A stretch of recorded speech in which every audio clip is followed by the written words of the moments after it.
So last week we took a week off and went to the beach. We actually went on a real live family beach vacation. Yes, we did. Yeah, and it was a wonderful time. And it occurred to me maybe this morning when we were doing things on the farm and sort of in farm recovery mode that this is kind of a hard thing for farmers to do, is to get away. And it would be a really fun thing to just chat about tonight, about what it takes to leave a farm, what happens while you're gone from the farm, and what it means whenever you come back. But also the importance of taking that time off to reset, because farming is a marathon. That you sprint at? No, yes, every day.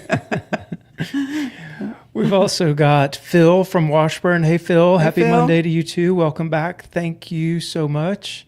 And Anna, hello from Lakeland, Florida. Yeah, we were just down in. I was about to say, we were I on the East Coast. I actually thought of Anna from Lakeland as we were driving past. Yeah. We've got Angels Homestead. Hey, all from Oklahoma. Hello. Hello. Happy Monday. While we were gone, and a little bit while we were back, the heat dome lifted and the temps dropped. I think one day while we were gone, the high was 78 here with a low of like 58, 59. Yeah, it was a very, very welcome reprieve for. It was hot where we were, but we had water near us. And sea breeze, yeah. And sea breeze, so that does help. But the people that were back here working their tails off, it was hot, really, really hot. Yeah. And you worry about the animals, really worry about the humans. And when heat dome, like, I don't know where they came up with that concept. I mean, Makes sense. But it makes sense. It's a good visual. It is, yeah, for sure. Kathy Lyon, happy to see you back. Hope your vacation was good and that you relaxed. It was good, and we did relax. And we did. And that's part of what we're talking about tonight. Yeah. It cooled off. Man, I got a text from a friend this morning. They were out on the lake fishing, and she said she was so excited because she was in a hoodie.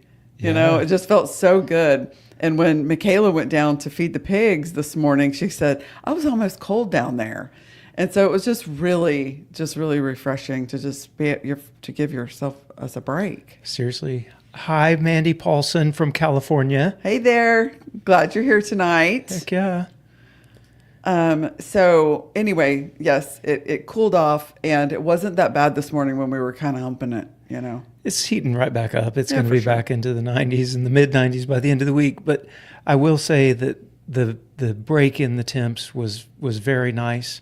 Yeah. Hello, Homestead Jude. Hello from West Virginia. Good to see you. Thank you. Okay, you guys are going to have to comment while we're doing this, because we know you guys are out there with animals and farming and homesteading, and or have been on farms and homesteaded before. So chime in at any point about these topics. Leaving a farm, especially a farm with a lot of things on it, is worrisome, challenging, and you really just almost feel like you can't, you know? And it takes quite an effort to even be able to walk out the door, you know? Oh, man. Yeah. It's mentally, it's huge, you know, not just making sure that everything is ready, but just even to get your mind in a place where you can mentally, at least for me, to get everything sort of like categorized and positioned so that I can set it over here and even have a chance at relaxing. Yeah, because otherwise you just kind of sit and be concerned about everything all the time. Carol says hello from Philly. Hey, welcome Carol. back, and thanks for bringing the cooler weather. Right. I agree. The animals don't take a break, you know. The animals have to be cared for. We need a break, but the animals, they don't take a break. They just want food, and they want water, and they want to be cool and shade and all of the things, and they need to be milked and moved and all that. And so whenever you have an operation, that is multifaceted, multi-species, you've got to really get your proverbial like ducks in a row. That's actually quite easy, y'all. Ducks line up. That's true. It would be it would be a better saying to say like get your chickens in a row. Chickens or don't get in a row. No, ducks, they just line right up and walk right with you. That's true. They do. Anyway, so trying to get our chickens in a row, really. It's so much prep. Some of the prep that we do is, well, we want to make sure everybody's positioned, right? We want to make sure that the chickens are where they need to be. The cows are at least in a big enough space that's going to give them enough food with a simple move or two. Well, we were planning our grazing rotation like weeks ago. Yeah, a couple of weeks in advance so that they would be in an area that was big enough that, we could set up the lines before we left. Right. And all it would take is like move one line, cows will come through, put that line back.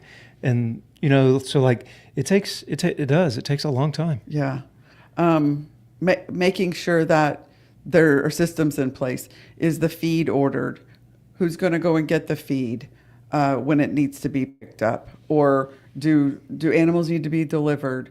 There's things that are working that happen every week or so, and of course it's going to be, it's going to time where somebody's got to run and go do something. Yeah, of course. You got a couple of comments down here. Yeah, Kathy says, I can't find anyone responsible enough to leave my animals in their care. That is a huge problem, and if you can, it's a huge solution. When you find someone. When you find someone, that is like the biggest blessing to any farmer, is to find someone or some people to that you can trust. Yeah.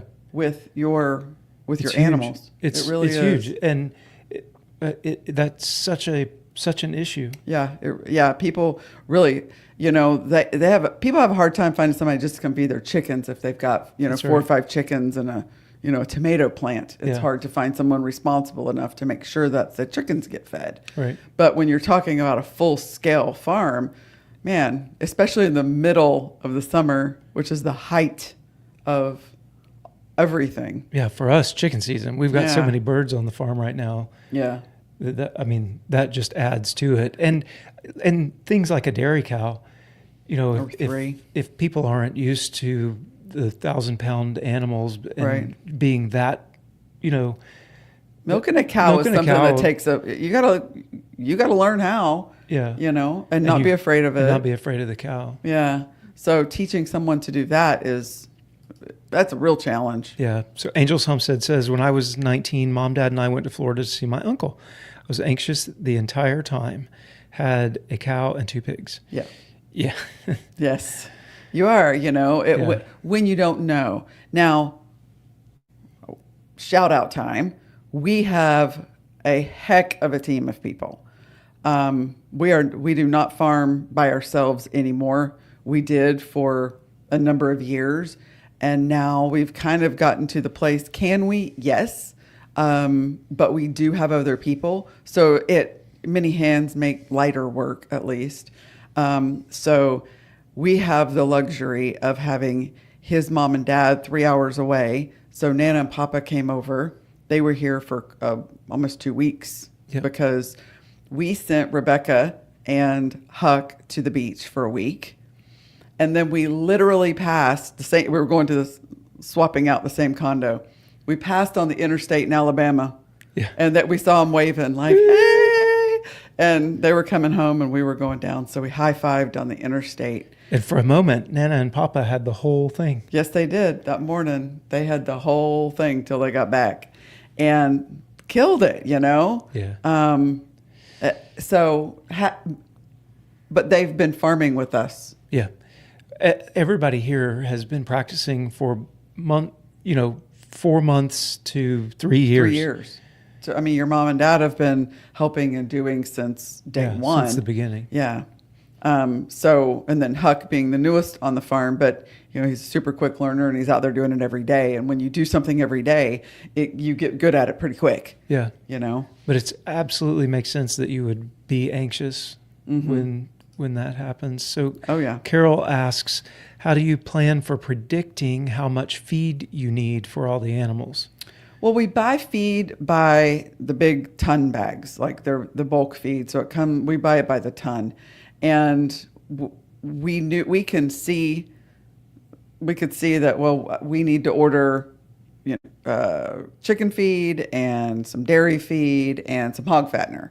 I knew those things were going to have to be picked up, so I went ahead and pre-ordered them, and knowing just the pace at which they eat it. Yeah, we go through a ton of hog fattener every 2 weeks, a ton of the broiler chicken food every 2 weeks, Right. 1,000 pounds of dairy feed every month, 1,000 pounds of layer feed So every month. It's pretty standard at this point. We're kind of at the height of how much everybody eats. We know we're going to need another ton in a week. So I just pre-order that with my feed mill, and then Huck or his dad or both of them, they will go and pick it up on the trailer, and we've got quite a system. We used to put the feed all in there with the tractor and on pallets and everything, and we still have pallets, but your dad found a pallet jack at an auction, and that has been the best thing on this farm. Yeah, we used to have to empty just the wheel it entire around. bait and then Yeah, it was man. terrible. Oh my gosh, that was awful. But a pallet jack. So that's how we know. We just kind of know about how much everybody's going through in a 2-week period, and so we made sure if there wasn't enough, there was an order. Correct. Go get it With a plan. with a plan. Yep. So Homestead Jude says, perhaps trusted homesteaders could be an option. I've done farm sits with horses. I've seen other ones posted with other livestock like chickens. Not sure about beef or dairy cows. I have never heard of that. Sitters. Trusted house sitters. Sorry, trusted house sitters. Oh, right. Yeah. Yeah.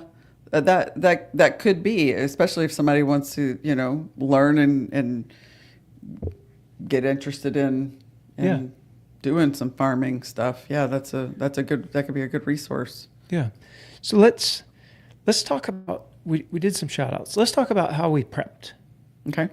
So I'm going to throw up on the screen a scheduling board. Okay. That we used. So this is the board that we use for it's a 2-week board. We have the week on the left side, and then the tasks across the top, and then name pucks are color coded. And this is very similar to the type of board that we would use while I was flying fighters. And,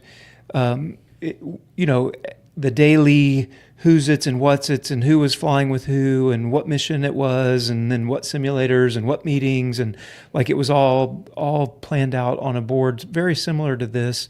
And we used something like this. I threw this threw out all of the pucks and all of the notes and everything on the board about 2 days before we left, and gave everybody a chance to review it, and we were able to talk through it and talk about all of the different tasks and who's doing what, and we knew what was going on. So like the feed, if you look sort of towards the bottom third, it just says Beaver Creek pickup on Tuesday. So we knew that we were that feed would need to be picked up while we were gone on Tuesday. So that's the type of thing. And so we were able, using this, we were able to organize our thoughts as we were, prepping and getting ready to go.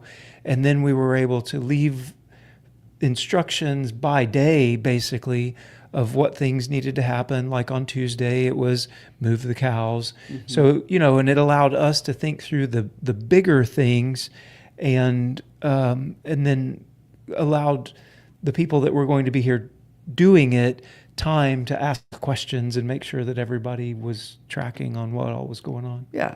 And on a flying schedule, on Fridays, I'll tell the stories. On Fridays, Thursday, Friday, they would build the schedule for the previous week. And then the flight commanders Not would... the previous. The next week. The next week. Yeah. Sorry, the next week. The upcoming week. Yeah, there you go. And the flight commanders would get together on Thursday, Friday, whatever, and they would approve the schedule. And they would say, yes, this is a good schedule. Everybody's getting what they need. Oh, look at that. Oh, my gosh. fireworks. What was that? Whoa, did y'all see the fireworks? Or was that just me? I don't know. Oh, no. Well, anyway, don't do thumbs ups like that again. Anyway, so they would say, yes, the schedule is good. And by Monday, the weather would be crap. The first thing that was supposed to happen on Monday would not. And then the whole entire rest of the week has to be redone. And so that's why we do it in dry erase and not in permanent Sharpie. You don't put it in permanent. That's right. Farmhand Huck says the board is amazing. Yes.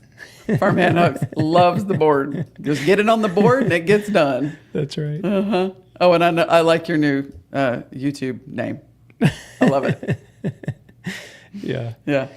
Anyway, so we use that board to keep us straight and to especially... We use it all the time. We use it all the time. It's not always perfect, but we do use it all the time. But it's a way of us keeping track of the major events. Like, Sure. I don't know if you noticed on the board, I can throw it back up.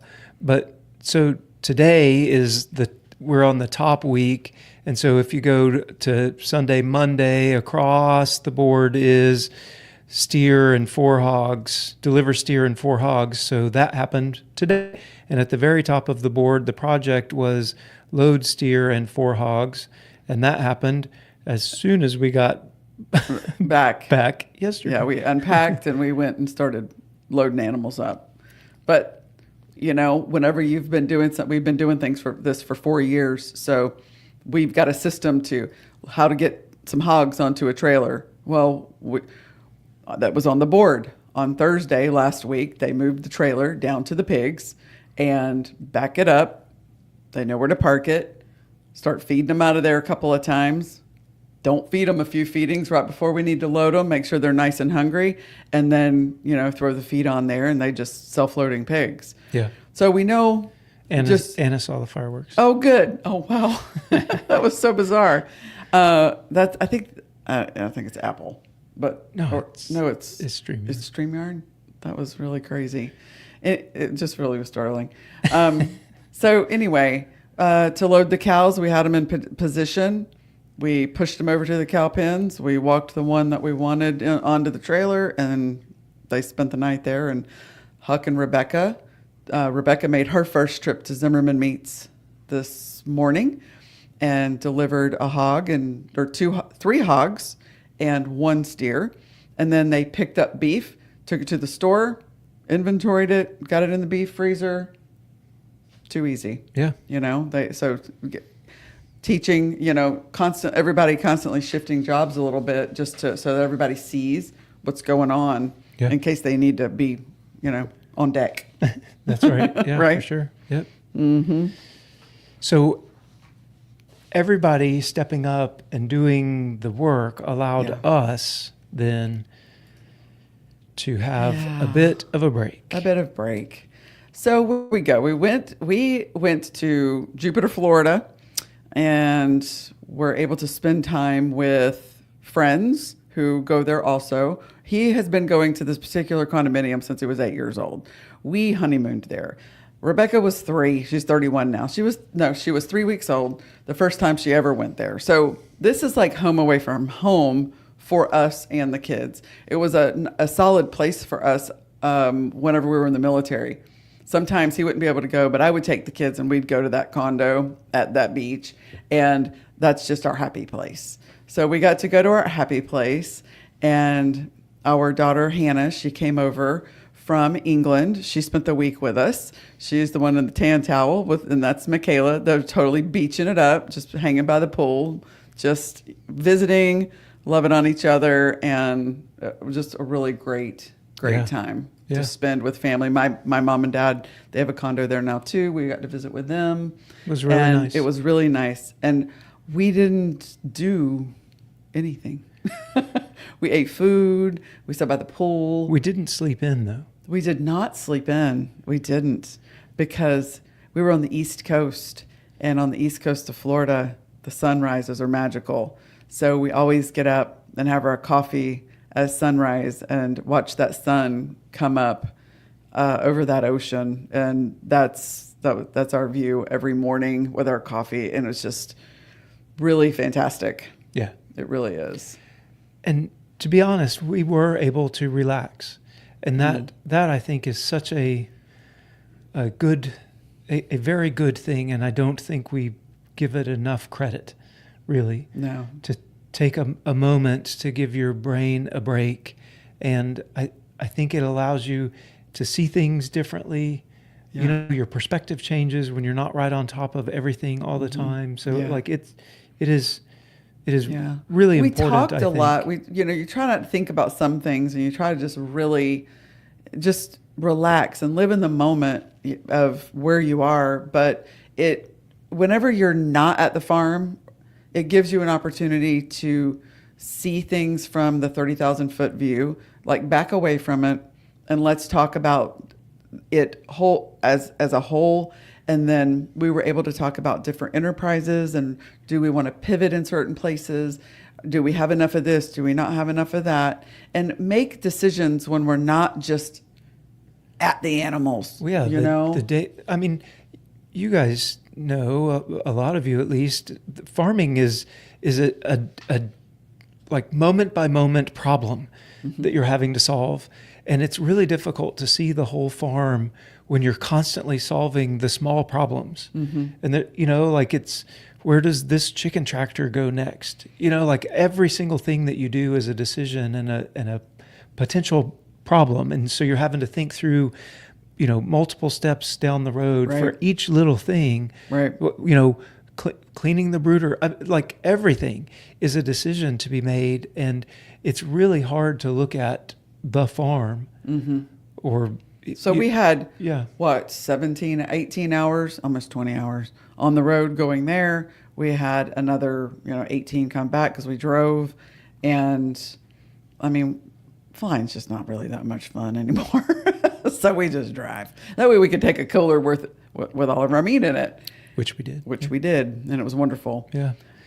Yeah. Julianne says, hi from Canton, Texas. Welcome back home. I hope you had a fun, relaxing time away. Thank you. We did. We did. Yes. We really did. Thank you.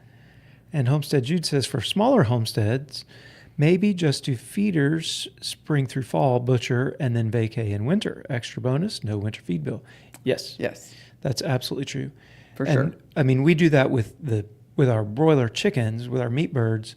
For sure. But you could also, you could do that across the board. You could do it with beef. You could do it with your sheep. You could do it with pigs. Beef is going to take a little longer. Well, if you bought a 500-600 pound in spring and grew it out, maybe. I mean, a lot of folks do that. Yeah, that's true.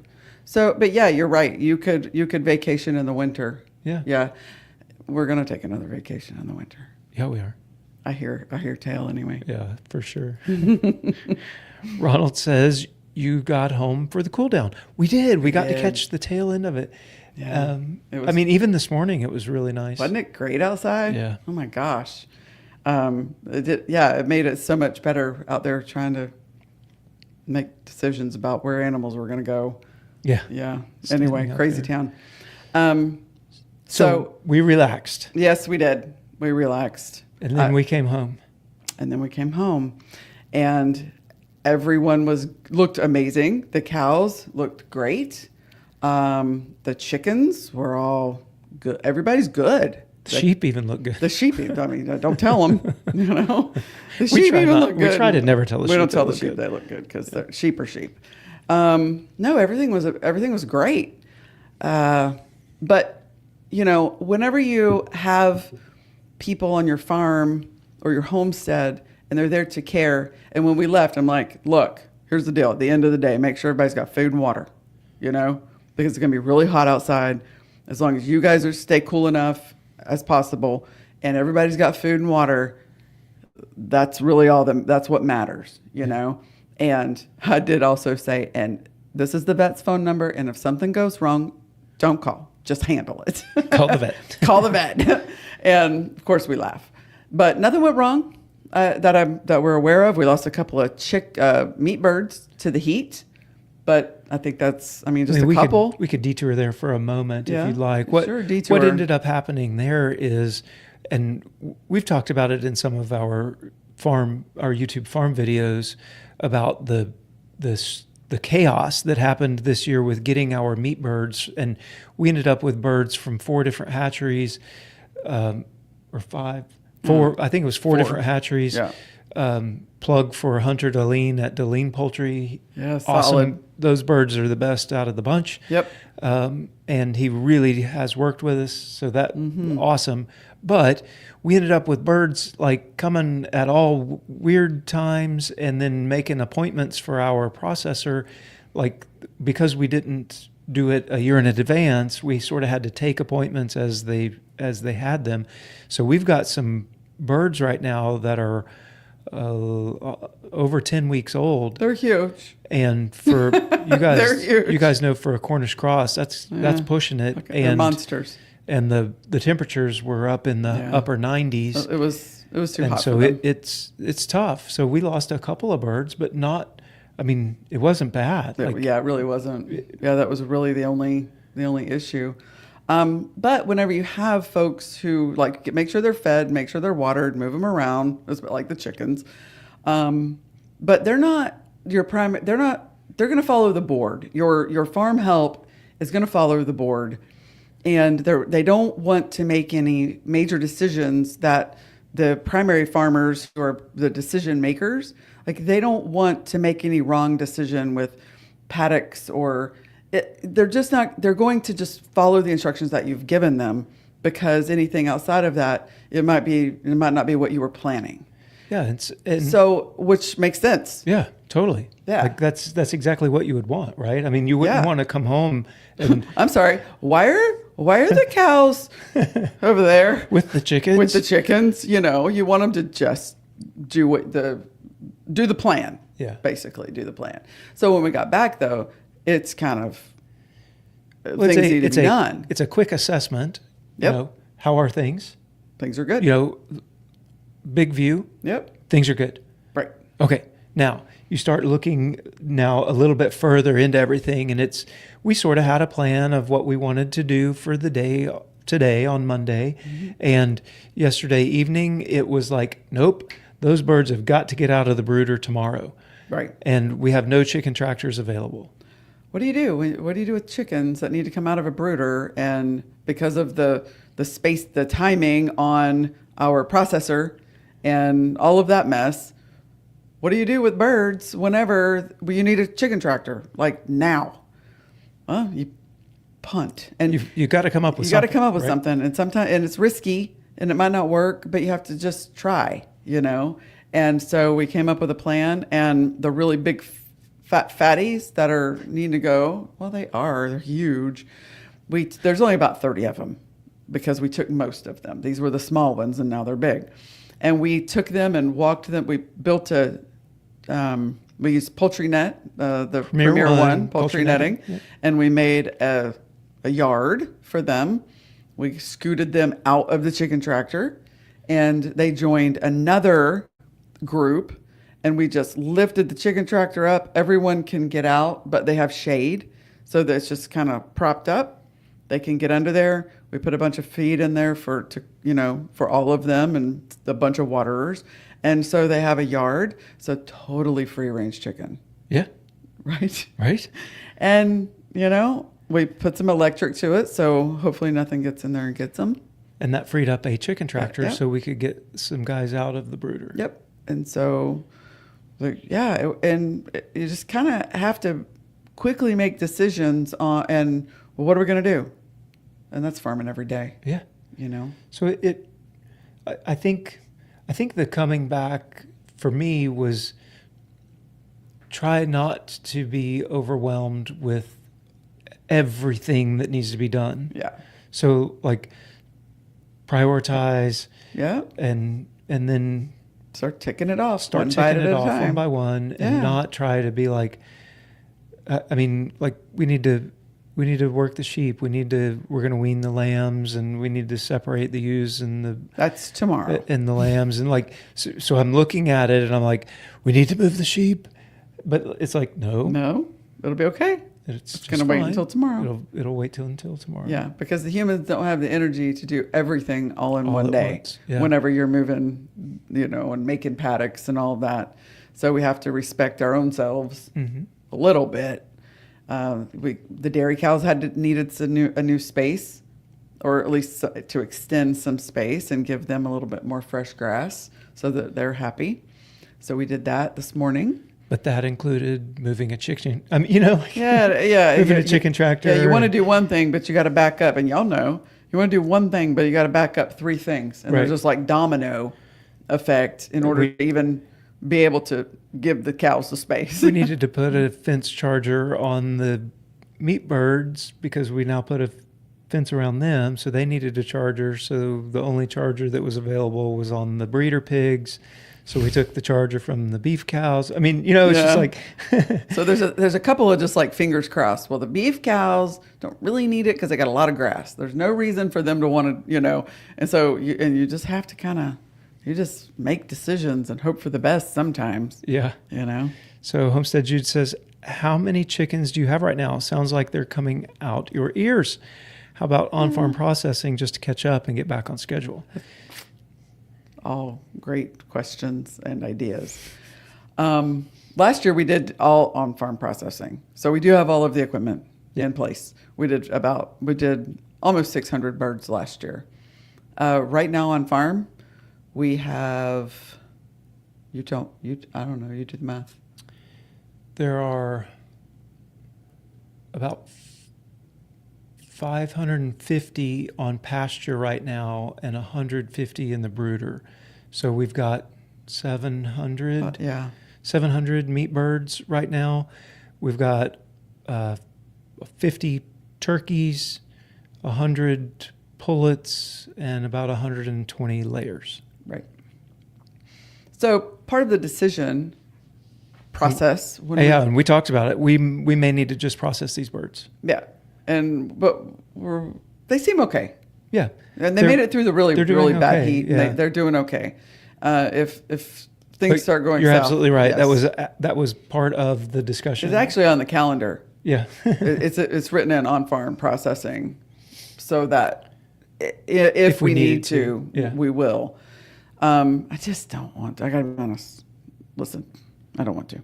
I don't. But we can. I've enjoyed not having to do that this year, at any rate. All of that being said, yes, we have a lot of chickens, but one of the things that we were able to do while we were at the beach, or I think driving down there, was really think about how many do we have in the freezer, how many are at the processor right now to be picked up, how many are on farm, how many pounds is that, how many, and then we're able to decide, do we need all of the ones that we have ordered? Do we want to do all of them? Because the amount of cold storage required in order to be able to store that much chicken for months and months, because you're trying to grow it out for the year, how much can we really feasibly handle? How much do we want to handle? So we made the decision to cancel the last 3 batches of chicken. They were 150 each. So we canceled 450 chickens. We just feel like what we have right here, plus what we already have, I think it'll be just we've increased. We 3x'd our volume, our production from last year, and we're just going to say this is going to be enough, and let's get it sold. It just became a more.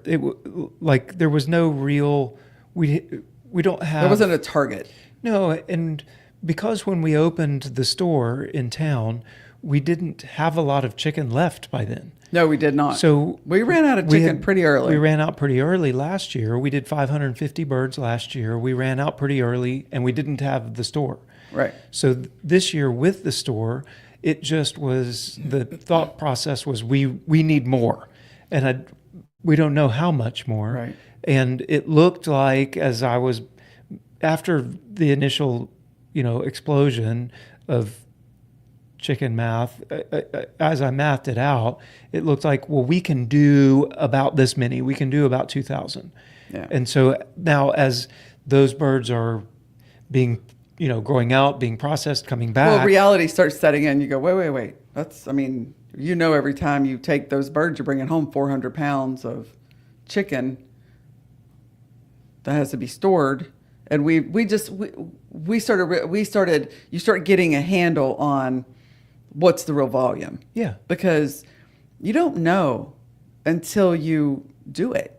Right. Really, what is 150? Even if you just do breasts, thighs, wings, and legs, 150 chickens. What does that look like? Yeah. Last time, 382 pounds Yeah, of meat came back. that's true. So we have a better idea. We go, oh, okay. Yeah. So we decided to cancel the last 3 orders. So no We'll more see. chickens are coming. Yeah. For the farm hands that are listening, no more chickens are coming. Yeah. Carol says, we're on our last batch. it sounds like all of your farm hands are cross-trained and can step into any task that is needed on your farm. That is good for you and makes sense. Yes. Yes. Yes. Yes, they you're absolutely are. right. Yeah. And the only way to get there is lots of time on the farm helping, Yeah. Yeah. And for the people who are like us, kind of sometimes nutso, and want things done correctly or whatever, we don't want anything to go wrong, anybody to get hurt and all that. But you let them see it, and then you let them do it, and then you really let them go and do it, and allow for things to sometimes be screwed up, or let people learn. Yeah. Like this time there wasn't anything. no, screwed no, up. no. I'm talking So- about like over the 3 years, Oh, yeah. like for instance, like the first time Michaela went and milked, I was like, just go do it. Yeah. Our hands were full. And it was like, just go. You've seen it enough. Go do it. And she did. And she did. And you're like, okay, you just got to give them, whoever it is, you just got to give them the rein, give them the reins, let them go do it. Mm-hmm. Yeah. And it gives them confidence. Confidence through competence. We like that We do. a lot. Yes. What else about all that? If you're out there and you need y'all farming, we know some of y'all are. Take a break. Try to go take a break. Yeah, we'd love to throw in the comments right now. What have your experiences been when you've tried to or have taken a break from the farm? We'd love to hear and chat about that a little bit. Carol says, "How are the turkeys holding up?" They're great. Great. They're great. Turkeys are great. I love their personality or whatever you have call it. such a great Like, personality. They're just so chill. We put they have something they can roost on, a little A-frame thing they can roost on, and they're in a little netted pasture area, and we put a shade cloth, much like, like you would put over a garden or nursery or something, just big shade cloth for them. And so we put 4 T-posts in the ground, and they're held up by bungee cords, and probably right now, they're out there and they're getting, it's like a trampoline. They're using it like a getting trampoline. on it. They're getting on it. And they're roosting on it like it's a trampoline. And there will be like 4 of them up there. And they're not small. when you watch a new one jump on, like it'll jump onto the corner and that raises up the middle, and so you've got these turkeys that are. It's hilarious. Oh, Becca says it's hilarious. It is, and they're up there. They're probably tearing it up with their claws. I haven't even been out there. Probably, But It's whatever. I mean, what do you do? fine. Yeah. Hey, Mary. Mary says, "Hope to see you this month at your store. Seems like life is getting in the way for a trip soon to Ava, and again in September at the Homestead Expo in Marshfield." Yes, we will be there. Actually, we'll have a booth there this year. We'll have some of our meats and some just fun things, and I think our friends from Living Traditions might be there with us. I a think little they bit. might hang out a So bit. we're looking forward to that, spending time, and just being there with so many like-minded people. Oh yeah. We just picked up a bunch of meat sticks and meat strips that will, I think, go well at a Homestead Expo. Oh, for sure. Firefox Kitty, hello. Excellent job, guys. You must be very organized. Well, we try. We do try. We try. Yeah. And the only reason we try is because otherwise something's going to suffer, something's going to get neglected or not get done. And the people who work on this farm, they all, like, sometimes we miss things. And Rebecca will be like, hey, did you notice whatever, whatever? Or Michaela, she'll be like, hey, did you see? And so all the eyes really help too hey, we get that a lot. Hey, we need, and so, yeah, we're organized the best that we can be, but everybody else pitching in and seeing things, being observant and making sure that we know things and can, adjust or make orders or whatever we need to do, is so helpful. Yeah. So I think back to the whole vacay thing, building your team early,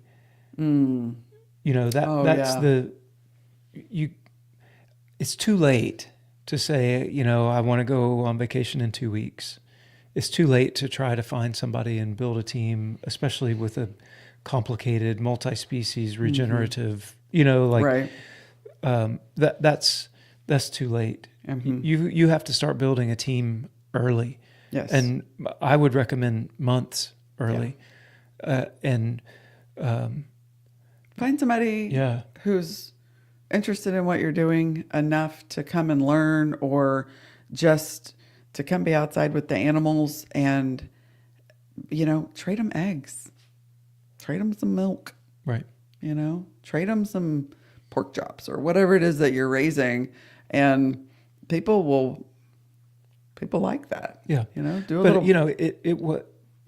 the comment mentioned it has been in our mind for months and years even that everybody needs to know how to do everything. And that's so that, even an injury or illness or, it's not just vacation. Having somebody that's able to do on and with the farm in case of vacation or emergency, I think is really important. And I feel like we're very blessed to have the team that we've got. We're beyond. That is awesome. Yeah. So Carol says, since I live in a hoa, I do not have any animals. That is why I love hearing your stories. Maybe someday. We understand. We've lived in those places as well, and it's where we lived on military bases. They let you have 2 pets inside. But they couldn't be exotic. You couldn't have like a rabbit or anything like that. You can have cats and dogs, and that was it. And you can have 2. So we understand. We really do. And we're so glad that you want to hang out with us and listen to us tell our stories about our farm antics. Right. Yeah. Yeah. Well, anyway. Yeah, we encourage you. Even if you don't have animals, get away from your house. Take a vacation if you can. Go for a drive. Stay gone long enough to, be okay to go back even, and just get some fresh air and wind in your hair, Yeah. Speaking of wind in your hair, we may even take another vacation here. It's looking like it. It is. It's kind of that season for us, I think, right now. So we may take our motorcycle up to South Dakota in a couple of days. There's a place next up week. there. There's a place up there. A whole bunch of motorcycle people get together. It's called Sturgis. We'll see. We're hoping to make it up there. Have any of y'all ever been there? If you have, tell us. Yeah. That's kind of all I got. If y'all have any questions, ask them, because that was the vacation. Y'all, I didn't even get in the beach because there was too much seaweed. I didn't even go down there because I just sat by the pool. So the condo, I'll tell y'all real quick. The condo, and y'all saw the pictures. The really cool thing about it is it's on A1A in South Florida, but the condo itself is on the beach side. So the swimming pool, the hot tub, the gazebo is all on a seawall with a seawall. The whole condo is just on the beach, literally. And it's the only one right through there that is actually on the beach side. You don't have to walk across the road. And so I could sit by the pool and listen to the ocean or be a part of it, but not have to kind of get down in that. my skin doesn't love the sun as much as it used to. Yeah. So So I have to be a Homestead little Jude careful. says maybe find an older 4-H kid and train them up. Absolutely, and that's one of the things I was thinking. FFA. On Facebook, periodically, I wouldn't say often, but periodically, you'll see local posts about a 4-H or FFA kid Right. wanting to come help out on a farm for projects and for experience. Like, I think that's a great idea for maybe finding Oh, yeah. help. Yeah. Because they're interested. Yeah, you know? exactly. Yeah. That's a really good idea. Yeah. So Carol says, can you tell us about the homesteading fair that you just mentioned? Oh, yeah. You can go, it's Ozarks Homesteading Expo. Yep. It's located in Marshfield, Missouri. It is on September, I believe, 5th and 6th. Mm-hmm. They have a website, Ozarks Homesteading Expo.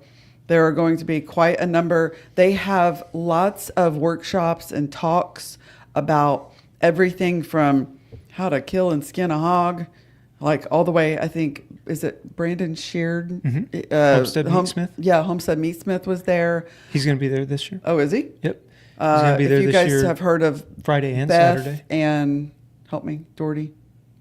Oh, shoot. I can't remember. Oh, y'all may know. Anyway, they do a lot about milk and Sean. milk cows. Milk and Sean, Sean and Doherty. Beth Doherty, Sean yeah. and Beth Doherty are going to be there. Kevin and Sarah from Living Traditions are going to be there. Joel Salatin will be speaking. Mm-hmm. That's always a fun time listening to him. And many other people in their expertise, whether it's mushrooms or herbal medicines, That was actually a good talk gardening, last the year. herbal medicine one. Yeah. Oh, that one was That was really good. really good. And they it's a really big expo. Yeah. And we enjoyed it. We've been 2 years in a row, but this year we'll actually be there with a booth. Yeah, because Yeah. last year I was having a little bit of regret. Like, we should have a booth here. Mm. Yeah. Mary says, I laughed literally when you mentioned Sturgis, and no, we've never been there. Oh. I've never been either. So. No. And we lived in Idaho. We were a little closer then, but no, we haven't been yet, but we're going. So Carrie says, my husband and I have a small 2.5 acre farm with 100 hens plus 30 ducks, 15 turkeys, 18 geese, and 8 coonies. Wow. We only got away 4 days to Modern Homesteading Conference this past June. That's awesome, though. Oh, that's awesome. You found somebody that could take care of that many animals That's for a 4 days. lot. I think is huge. Yeah, that's huge. Yeah. Was it a family member or a friend? Like, who did you talk into coming and helping? Yeah, that's great. And homesteading conferences are so good. Yeah. They're so inspiring. They really, really are. You know, you go learn things and be around like-minded people who are all about self-sufficiency and eating good food. And it's really inspirational to be around. Awesome, by the way. Congrats. That is a lot on a small farm. Yes, it is. That's great. a lot of food produced on 2.5 acres. Yes. That's And, really cool. You know, people think that you need a lot, and you don't. Do No, you? you Because 2.5 acres, you can grow a lot of food on 2.5 acres. Well done. So Anna says, have you introduced yourselves to local 4-H? We haven't. Not yet. No, I don't think not so. yet. No, not yet. We're getting there. We've been here for 4 years, so we're slowly becoming part of the community. For 1 year, we didn't know, like, y'all, I didn't even put on makeup when I went to town, you know? It was one of those. So we're learning, and we're expanding who we know in town and slowly growing our, community network. I still don't put on makeup when I go to town. That's I'm glad. We do live in Ava, Missouri. I'm so glad. Firefox Kitty says, I rode Honda Goldwing motorcycle, but never been to Sturgis. Have fun carefully. Yes, we agree. Yeah. We Very both carefully. ride Harleys. We do. Kay says, call your local extension office. That's a great idea also. Great Yep. idea. That's a really good idea. And Carrie says, took my mother and a family of 3 friends to handle what I do every day. Yeah. Yeah. Yeah. Isn't that interesting? How it can be like that, you know? Yeah. But Yeah. when you know and you have your system down and you just know exactly what to do and you don't have to think because you do it every day, it that helps. And when other people look at what we do, they what? But what an awesome support system. Yeah, that's great. That's really cool. Yeah. Yeah, very cool. Anna says, LOL to make it. Right? Homestead Jude, unrelated, but I asked a few weeks ago about incorporating organ meat into the diet. Don't tell my husband, LOL, but I snuck some liver into the spicy tacos tonight. Success. He didn't even know. Oh, yeah, that's awesome. That's awesome. Yeah. That's a good way to do it. Any of them. You can just grind it and put it right in. Yeah. Yeah.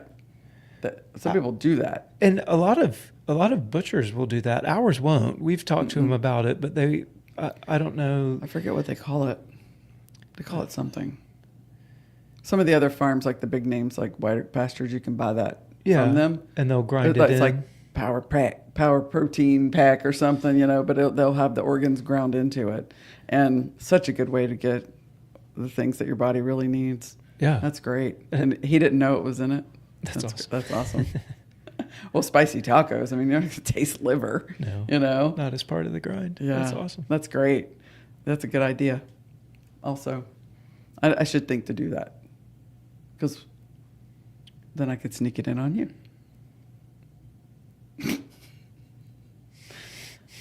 Well, I could do that sometimes. He used to didn't like mayonnaise, but I started sneaking it on his sandwiches, and then he liked them. That's true. It's true. That's true. That was a long time ago. I hate liver. I just don't love it. Yeah.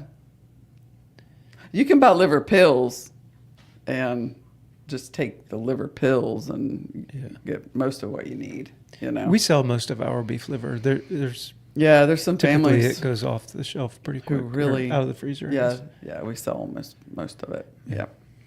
Well, this has been a really fun talk. It has. Yeah. Get out there and enjoy your life. Try to get off the farm the best you can. But farming's the way of life or a lifestyle, either one. And we do it because we're called to do it. Yeah. And I'm sure that you do too. We do it because we do love it. We really do. But it is hard human work, But like I always say, good food is not easy Or cheap. No. No. And that's the way it is. Yeah. Yep. You guys got to get after it. Carol mentioned Scrapple. Oh, Scrapple. Yes. We had Scrapple. They have it in Maryland when we lived just outside of D.C. We could get Scrapple. We've been asked about Scrapple here, but nobody makes it here. No. And if you don't know what Scrapple is, it's hearts smushed together. I don't know. Go look it up. Anna says liver supplement a year ago, $50 per month. Oh. We didn't know that. Kevin made the liver Kevin pills made that us we some. have. So Wow, that's a lot. that's a lot. Well, just eat liver. Yeah, right. Just choke it down. It's way cheaper. Yeah. Thanks, you guys. Appreciate you both. Love Scrapple, by the way. Grew up in PA. Yeah. Yes. Thanks, Homestead Jude. Well, that's all I have for tonight. Okay. Thank y'all for hanging out with us. We'll be back again next Monday. And, for whatever's going on in the world, quite frankly. We hope you guys have a wonderful week. And we will see y'all next week. Yeah. All right. Bye, y'all. Bye.